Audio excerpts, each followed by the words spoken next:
You're listening to Therapy for Your Money, a podcast about all things money and finance for therapy practice owners. If you want to feel confident and in control of your financial life, then you've come to the right spot. I'm your host, Julie Harris. I'm an accountant and the owner of Green Oak Accounting. My firm specializes in working with private practices across the US, and my team and I have worked with hundreds of private practice owners. I'm on a mission to share all the best practices I've learned along the way because I want you to have a profitable private practice. Hi, everyone. Today we are talking about clockworking your business. I'm so excited for this episode. In case you're not familiar with Clockwork, it is one of the many Mike Michalowicz books that I love. My guest today is Adrienne Dorison. She is the leader of the Run Like Clockwork team. Adrienne, it's great to have you. Thanks for having me. I'm excited to talk to you and Yes. jam on some clockwork stuff. Yes. So can you tell us a little bit about yourself and about Clockwork? Yeah. So my name is Adrian and I am the co-founder of Run Like Clockwork, which is our company that essentially serves people with the clockwork process. So we have a book, and a lot of the book was like the brainchild of mine and Mike Michalowicz's work. And so he wrote the book and then I run the company. My background is in operational efficiency from the corporate manufacturing world. And I've spent the past 7 years now trying to figure out how do we take the principles of things like Lean Six Sigma, efficiency principles that work for corporations, but apply them to small business owners. And that's why we wrote Clockwork and why I do what I do at Run Like Clockwork. It's all catered toward the small business owner very specifically. So that's the nutshell. Awesome. And I met you a few years ago when I joined the Clockwork Accelerator program, and it's helped me tremendously, in my business. So I wanted to chat with you on the podcast today because I think a lot of our listeners could benefit from a framework to systematizing their business and getting out of their own way, right? Yes, all of us. I think that's very common for the small business owner, because we're the ones who started it, and we started just by doing everything. And then slowly over time, as we try to grow, we tend to get in our own way, even though we're the linchpin and we're the bottleneck at the same time. That's true. You're absolutely true. You the owner ends up being both. But so you probably get this question a lot. Why design a business to run itself? Yeah, I think that for me personally, I like to think that it's the most responsible thing you can do as a business owner is to create a company that is not dependent on you. And I believe that for a multitude of reasons. Number one, because you just never know what's going to happen to you, unfortunately. And I always want our business owners to leave a legacy, as well as make sure that their families are taken care of, their clients are taken care of, their teams are taken care of, even if it means that they have to step out away from the business, whether it's a week, 2 weeks, 4 weeks, indefinitely, setting up something that can actually be valuable without you even being there. And I think a lot of times the value lies in us as the entrepreneur, as the small business owner. And that can be a dangerous place to play for too long. And so I think that number one, it's the most responsible thing that you can do for your team, for your family, for yourself. I think it's a form of insurance, clockworking it so that if, we don't want anything negative to happen, but if something does happen, it's there for you, right? But the other side is the positive, life events that you might want to be taking more time for. I think that so many small business owners are so dedicated to their business that it becomes the only thing in their life, or their life has to revolve around that versus the business kind of fitting into life. And I know for me personally, I took a real maternity leave and completely unplugged from my business. And I know a lot of women and men who they just don't have the opportunity to do that, right? Because the business and the revenue depends on them. So I think there's many different reasons to do so, but it all comes down to that freedom and creating value in something that isn't solely dependent on you. There's so many examples of people that I've talked to over the years that I could give you of whether it breaks my heart because they're worried because they, are getting older and they're if I pass away, I literally had this conversation with a guy a few years ago. He's if I pass away, my multi-million-dollar business is now a liability to my wife. Like it's not valuable to her if I'm not there. And I was like, oh, that's like crushing, right? So like, let's get this into place. Yeah, I'm like, let's get this organized. But then there's others that are positive, right? Like people that are like, I finally want to I want to write a book, and it's been like sitting on my heart for years, but I don't have the space to do it. And I'm like, let's clockwork this thing, right? Like, let's get the business running without you so that you can take on some of those other projects that maybe you've been waiting on. So it runs the gamut. When I joined, I wanted to be able to go on vacation and not check my phone every day, right? So like little backstory, I joined Clockwork when I was heading on a Disney cruise with my family, and I wasn't sure if the business was going to be fine or implode when I was without internet for a week, because I had never been on vacation without internet access. I was one of those people who like just pull out the phone, pull out the laptop, check on everything, answer a few clients. Yeah. And so that was my life. And I've been since on a couple of vacations. I haven't been on my 4-week vacation yet, but a few vacations where I was completely unplugged. And it truly is magical. I got so many ideas for my business when I was on an unplugged vacation. So just kind of back there, but you're not like working in the business. You're working on ideas for the business. Yes, you like finally have the creative space in your head to be like thinking about the bigger picture and the visionary stuff, which is exactly what we want, to come out of this for people. So even if it's not like, oh, we have to do it because of this date or because this negative event, it's like, no, do this so that you can create that space for yourself. And it doesn't have to be like leading up to something, negative or positive, right? It's just like, you can actually just have some white space in your calendar, which is amazing. Magical. Yeah. And because it's 2020, I'm sure it's a lot of people, if they all of a sudden get sick or something happens, or they need to step into the role of a team member who is sick. Yeah. Or if they need to homeschool their children or, So, all of our listeners, most of our listeners are private practice owners, either solo or in a group. So what would how can someone who is perhaps a solo practice owner who really exchanges time for money, how can someone in that position clockwork their business? Yeah, I think it's important to identify what is the thing that only you can do, as well as what is the thing that you love doing, and what is the vision for that company, right? So if it's that you really love doing the actual therapy work, like the private practice of working with clients, if that's the piece that you love doing or that is most important for you to keep doing, let's identify that. But then let's identify what are all the other things that you end up doing throughout the day, throughout the week, and how can we start to slowly remove those things from your plate so that all you're doing is, the therapy work with clients or the visionary elements of the business, right? So for some listeners, they might be in a position where the vision for their company is to have other, therapists on their team where they maybe don't need to be the only person seeing patients. And eventually maybe they get to a point where they don't want to see patients at all, right? And so identifying for yourself, what is the vision that you have first for the company that you're creating?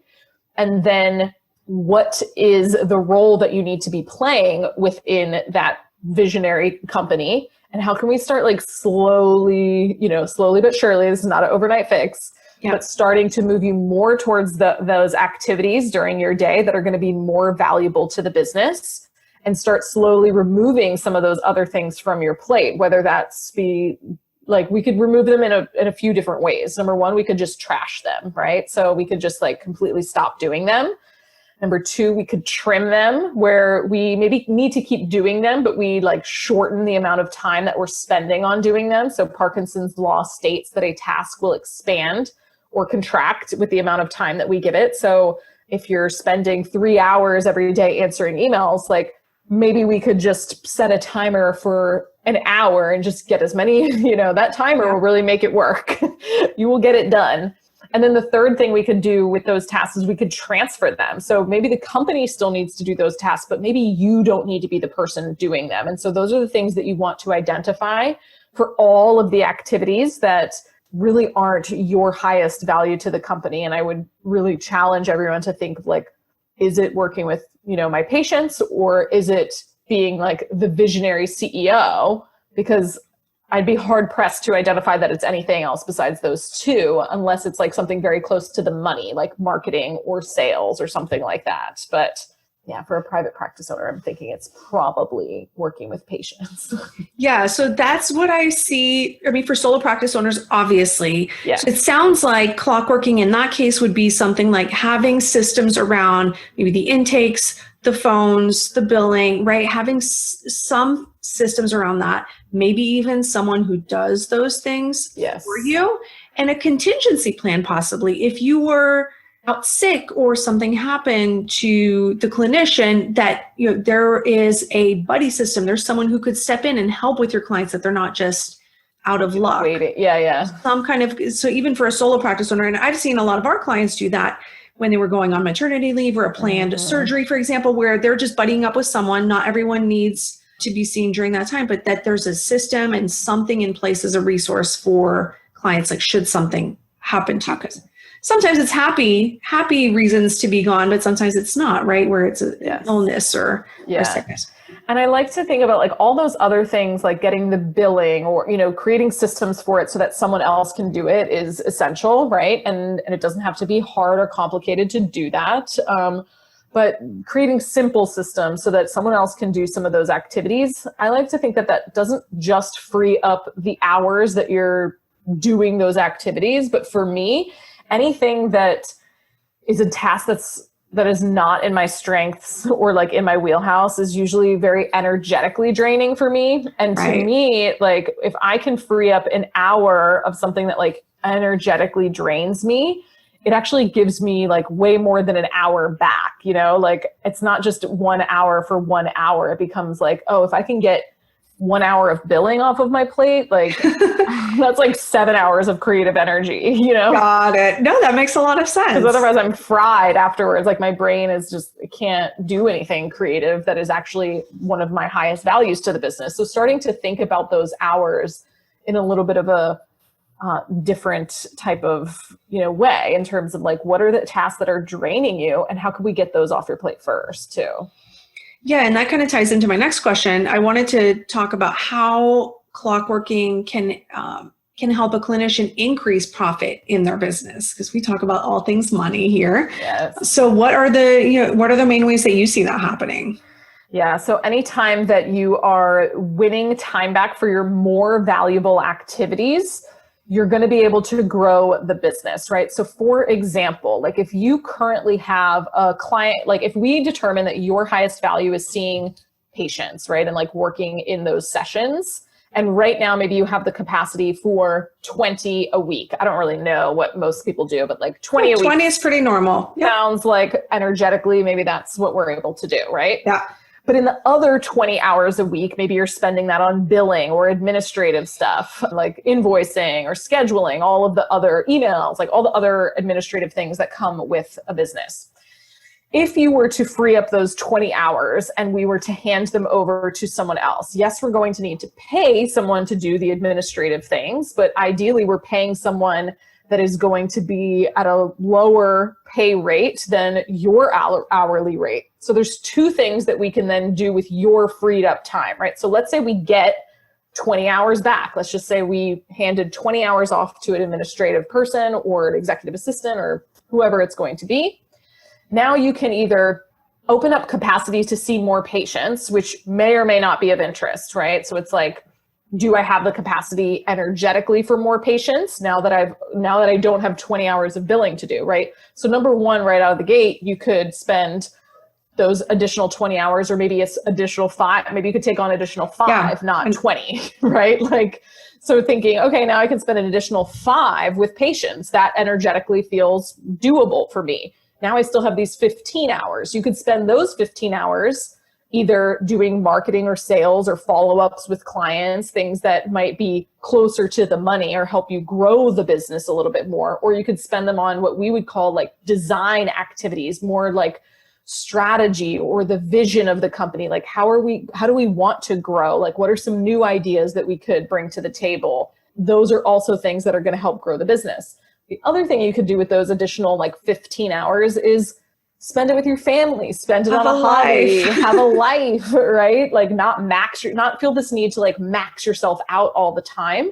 And just by doing that, you probably will grow the company, because creating that white space for yourself and like actually enjoying your life a little bit more actually grows the company as well, because it usually brings up, like we said before, like helps you, like whenever I go on a walk or have a shower, like where I'm relaxed, like those are times when I actually come up with great ideas. Oh my gosh, if I go have a massage, like, Forget it. I can't write down the ideas fast enough when I get out, right? Like, but put me in front of my computer just like staring at the screen, no, like it's not going to happen. So creating that space for yourself is going to create opportunity for, number one, more capacity for more clients, if that's really where you want to go, or these bigger visionary ideas that are going to essentially help you grow the business longer term, right? So kind of depends what direction your vision is going to go.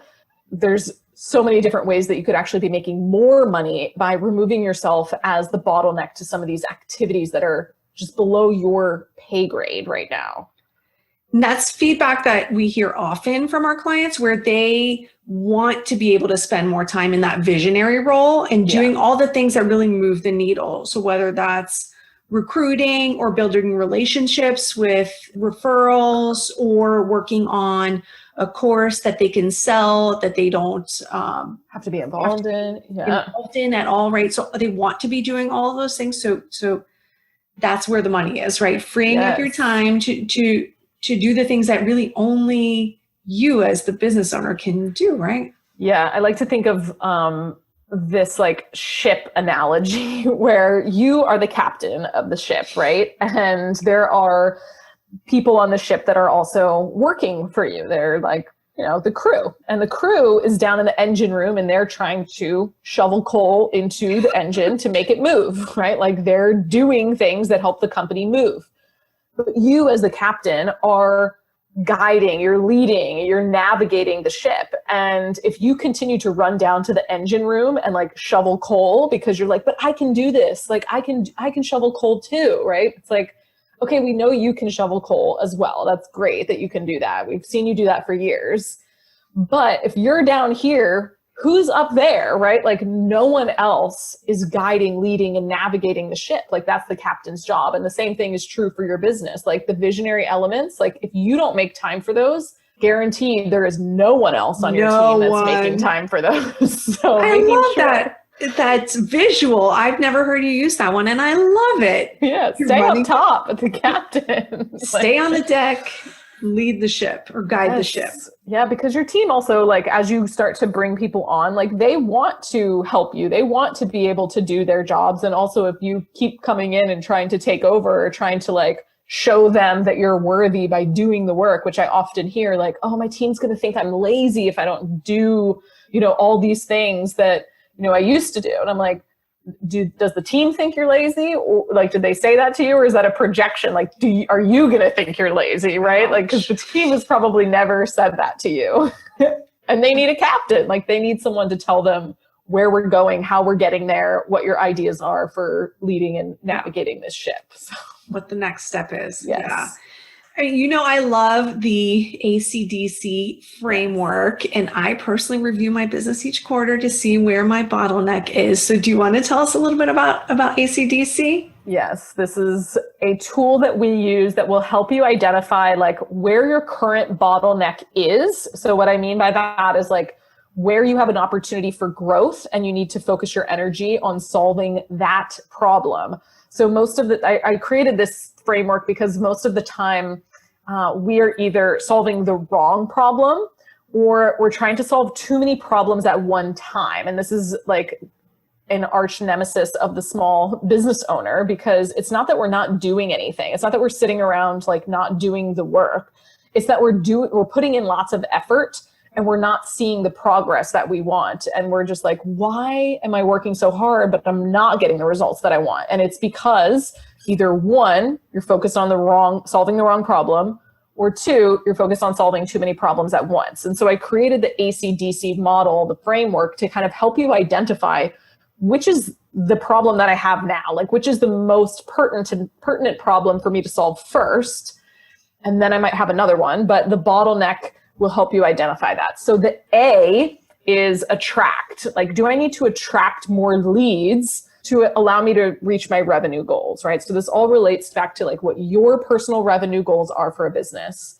And I'll just share like the caveat that like, no matter where your business is revenue wise, where you are team wise, how long you've been in business, how many times you do this exercise, it will still apply to you. So whether you are a, $100,000 business or a $10 million business, like same rules apply. The bottleneck system still works. So the first one is attract. Like, do I need to attract more leads to be able to hit my revenue goals? And so this framework will require you to go look at some numbers and know what those numbers are.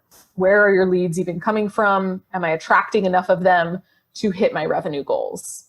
The second bottleneck is convert. So if we have leads coming in, are we converting those at a average or above average conversion rate? And so conversion rate is going to be based on either your past conversion rates or conversion rates in your industry, kind of like what you expect, which is going to vary based on how you're also selling, whatever it is you sell, right? So for some people, it might be on a phone call. For other people, it might be an email sequence. And this also might vary. So for example, Julie, as we're talking about, okay, it might be different for me selling someone into private sessions versus me selling someone into my digital course, right? Like those might be separate conversion rates just because the way in which I'm selling them might also be very different. So just knowing those conversion rates, and do we have enough, like high enough of a conversion rate, or do we have a problem there that we need to improve? That might be your bottleneck, right? Yeah. Converting, are we converting enough of those leads to hit our revenue goals? And in the case of private practice, often the owner is the best salesperson, and that's answering the phones and getting those phone calls into appointments. Yeah. They're the best at converting those, right? And so they don't want to give that up. But so if the owner is tracking that baseline, so they know kind of where they stand, how many appointments or how many calls are turning into appointments, and when they hire someone to do that, they can compare, but they also have a script already, right? So they know, what questions are going to come up, what they might need to say, but also the stats in that that you're gathering by just tracking that can also give you a lot of information on what's going on in the business. Like, are people asking for evening hours and you just don't have that available? Or are they looking for weekend hours for a child, right? So it can give so much useful information to the owner on like what their next hire is, or what would generate more revenue. Is it an insurance that they don't take? Right? Yes. All of those different things like can be found in that conversion, but you can figure out like, what's the problem? Why are people not booking? Exactly. And then it's our job to solve that bottleneck, right? By identifying like, what are the reasons we're not converting, or how could we convert maybe at a higher rate? And it might be in some of those questions and solving some of those little micro problems, quote unquote problems, not problems. They're just things that people are bringing up as objections, right? And it's like, oh, well, let's fix those. And then we might be able to convert at a higher rate, right? And sometimes it's just as simple as like, people don't have the information that they need, and so they're not converting, right? So like, what questions are coming up that we're like, wow, we should address these further up in the sales process, right? So like anything that we can do to like solve that bottleneck, if that's where you're kind of feeling stuck in terms of growth. The third bottleneck is deliver, which is what I like to call like your capacity. Like, do you have enough capacity or enough time to deliver more of what you do, right? Like, could you take on all these clients that you say you want or need, or do we not have the capacity to do that, right? So are you maxed out kind of on your time or on your team? And identifying like, if we did convert, like have the leads and convert those leads, can you actually deliver with excellence to those leads? Or do we need to tweak, some of the things that are going on in terms of delivery? And so usually that comes up when you're maxed out on your own time. We need to either figure out a different way to deliver things. So like some of your clients might be creating a digital course or something, right? Like that will give them a little bit more capacity. Or we might hire someone to free up some of our hours, like we were talking about before, so we can open up a little bit more capacity. So identifying like, is my bottleneck that I don't have enough capacity to deliver more of what I do, even if I wanted to, right? And like, let's solve that because we can't shove more into it if you don't have enough capacity to deliver it, which is a very common problem. And then we end up burning out, overworking, just trying to like burn the candle at both ends to figure it out. Yeah. And so anyone who's got a wait list, that would be a delivery problem. Yeah. So you don't want to be working on the attract bottleneck if you can't actually schedule them. Correct. So this is where people, and I'll just like quickly talk about the last one, which is collect. Like, are we actually collecting monies? Or do we have a cash flow issue? Do we need to like, and I always like to take those first 3 bottlenecks and kind of circle them and be like, your ability to collect and maintain your cash flow can inhibit you from solving any of those other 3, right? Because we know that like cash needs to keep the business running. It's going to help us if we need to hire someone to open up more capacity. It's going to help us if we need to figure out a sales problem and maybe we need to hire someone to help us with sales or something like that. Or maybe, we're spending money on marketing to attract more people. And so when you're thinking about each of these bottlenecks, like I said earlier, like we have to figure out which is the first one, like which is the one that is actually stopping you from growing. And so if you identified actually have a delivery bottleneck, like Julie, like you were talking about, we don't want to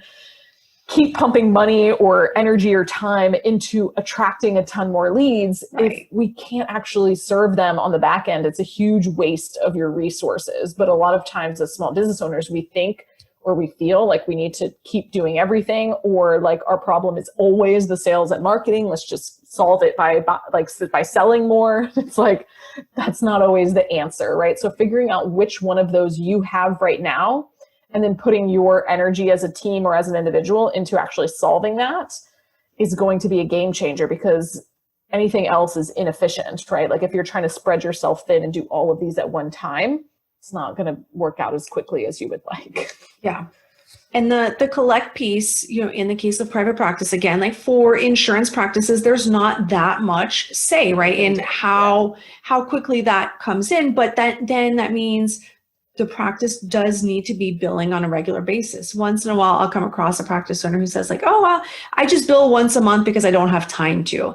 And my response to that is you don't really have you can afford not to. It's something that you have to be doing on a regular basis. But then the copays come along, right? And also simplifying that system can help with the bottleneck as far as, are they using all the features of the EHR? So if it's a private pay, like is it simple for people to pay them? Like there's a lot of different pieces here that can be made really simple and remove any of the friction. Yeah, I love your zone of genius there, because that's such a critical component that a lot of people just think they don't have any control over. But there are places, even in, a private practice or in the medical space, or, when you're dealing with insurance, that you can absolutely like figure out other ways that you can be more proactive to make sure that your cash flow isn't draining the business or causing you more stress. You don't have all the say, but you have some say. You have some say, say. So are you ever done with identifying bottlenecks? No, this is the beauty, right? Like every time. So I also like to remind that you should do this every quarter, kind of like as you set your quarterly goals. I like to use this as a framework of, am I setting the right goals? Like do the goals that I have actually help me solve the bottleneck that I have? Because a lot of times they'll be misaligned. You'll be setting these goals that just like seem like a good idea, but if you're looking and matching them up against the filter of the bottleneck, you're like, oh, but these don't help me solve this, then ditch them. Like, don't do that, right? Like, set up goals for yourself that will help you solve the bottleneck in your business. But it doesn't necessarily, like, you keep working on solving that until it's solved. It doesn't just change over because it's a new quarter, right? Like, you might solve one in a quarter, but it might take you 6 months to solve one. It might take you 1 month to solve one. It might take you a week, right? So it just depends. Don't get too hung up on like every quarter it's going to change. Got it. It's just going to need like a check-in of like, did we solve this? Did we not? Where are we at now with our numbers? But this is something you can continue to do and use as your business continues to grow, because as soon as you open up a capacity bottleneck, for example, if you're able to deliver more, guess what we need now? more sales. leads. Yeah, we need more leads. We're going to have to attract more leads now because we can deliver more of it, right? So it's beautiful because it is a cycle that helps you grow and identify like what's going to be the next building block to help me grow this company. Just identify what that next bottleneck is. And then from there, you know where you're going to need to go next as well. And I don't see it anymore as a bad thing that there's a bottleneck, because there's just going to be bottlenecks at every point of the business, but it's nice to be able to identify, what is it right now and focus your efforts on that one thing. So then in the quarter where you're working on delivery, or multiple quarters, you're not working so hard on attracting. Yeah. And I also use this like as a consumption filter for myself, because I don't know about you, but like I consume a lot of personal development and like, things like business trainings and things like that. And so I also use it as like, if I have a sales bottleneck, for example, I'm not consuming a ton of content or freebies or books that are going to help me attract more leads. I'm like, that is not helpful to me right now. It's a distraction. It's only going to give me more ideas. That's true. Makes for you want to something that I do not need to be focused on, right? Like I need to be, so like if you have a capacity or like a delivery, like you need to listen to Clockwork, right? Like you need to listen to things that will help you solve that bottleneck, not give you more ideas for another one. Agreed. I may have been guilty of that at times. I think we all are at times, but it's just a good reminder for self, especially if I get too excited about certain ideas. I'm like, is this helping me solve the bottleneck or no? Yeah. So what would you say to folks who think that they are just too small for Clockwork? Well, I don't think anyone is too small. I would say that like if you're in business, these are principles that apply. And I think that like the sooner you can understand how to remove things from your plate and focus on the things that are most valuable for you to be doing, the better, right? So reading the book or listening to the podcast or anything to like help you understand some of these principles is going to be really helpful. Even if you don't even have team members or you're not ready to hire team members, it's totally okay. I think starting now with that mindset is going to remove you from like the prison cell that so many business owners get locked into years down the road, right? Like years down the road, they come back and talk to us and they're like, man, I wish I would have found this years ago before I like basket wove myself into every single decision inside the company, right? Like, so the sooner the sooner you can start thinking of things in that way as you bring people on, or as you start to like really look at your work day and say, is this the most important thing for me to be doing? And if not, like, because I like to start with the idea that even if you don't have any team members, you can still trash and trim things, which is part of our 3T framework, right? So even if you don't have anyone to transfer things over to, even if you're the only one doing things inside the business, it's still valuable for you to use some of these principles to identify like, do I just do this because I've always done it and I just have, got on the cycle of continuing to do it? Or does this thing that I'm doing truly add value to the business? And if you can't place a metric or, some quantifiable value on why you continue to do something, then I would encourage you to like test out getting rid of it and seeing like as a solo, preneur, like there's still things that you could do to spend your time in more valuable places. Just test it out just for a little while. Yeah. And start systematizing things, I think is always good from the beginning. Like that's a big reason why people don't hire as soon as they should. Like I always believe that like, as soon as you start getting kind of maxed out or start having things on your plate that really don't belong there, like you should hire someone even just for a few hours a week, even a few hours a month. It can just like really mentally free you up. But a lot of times we don't do that because we're like, oh, I don't even know what I would hand over to them, or I don't have systems to like give them, they won't know what to do. But if you can start doing some of that now and start like creating some of those systems as you do the work while no one's waiting on it, it will be so much easier for you to hand it over once they're there. Great. So this is a question that I ask all of our podcast guests. What's your favorite business or money book and why? Other than Clockwork, of course. Other than Clockwork. Okay. My other favorite one is probably Profit First for finance stuff, but I'll give you a totally non-Mike Michalowicz book because that's only fair since I'm in the Mike Michalowicz universe. Go outside the universe. One of my favorite books is called Essentialism. I don't know if have you ever read Essentialism? I have not. Oh, it's so good. Yeah. So it's really it is very similar to the mindsets that we have inside of Clockwork of like doing his whole motto is like how to do less but better. Like, how can you do less in your life, in your business, and in your work and everything that you do, but do those things better? And he just has like incredible philosophies. It was like the one book that I read that I was like, oh, I wish I would have wrote this book, like it's wow. It's like, it was so in line with like what we teach, as well as it's a very powerful read. So I definitely encourage people to read Essentialism if you haven't yet. Okay. I'm going to add it to my list personally. Yeah, I think I would love to hear how you like it. Adrienne, it's been such a pleasure chatting with you. Thank you for coming on today. Thank you for having me. Tell our listeners where they can find you and the Clockwork program. Yep. So everything can be found on runlikeclockwork.com. We have our accelerator program, which is what Julie went through. And if you are at the point where you want more support with clockworking the business, you can go to clockworkaccelerator.com as well. So thank you for having me. Thank you. And also check out the Run Like Clockwork podcast, because there's a lot of great tips, some team takeovers. Yeah, if you're a podcast listener, that might be a great place to start. That's a good one. Yeah. All right. Thanks, Adrienne. I've loved having you. All right, listeners, what's your action item for today? What is the bottleneck in your business? Head over to therapyforyourmoney.com for the list of books that Adrienne mentioned. I'll also link to runlikeclockwork.com, as well as Adrienne's podcast. Thanks for listening. If you need some accounting help, head over to therapyforyourmoney.com and click on the Green Oak Accounting button. There you can find out lots of information about my accounting firm and all of our specialized services for private practice owners. The information contained in this podcast represents the host and guest's general opinions and should not be construed as personalized accounting and tax advice. Listeners should consider all facts and circumstances before applying this information and seek appropriate advice from an accountant, financial planner, lawyer, or other professional. Any info provided does not constitute accounting, tax, or legal advice.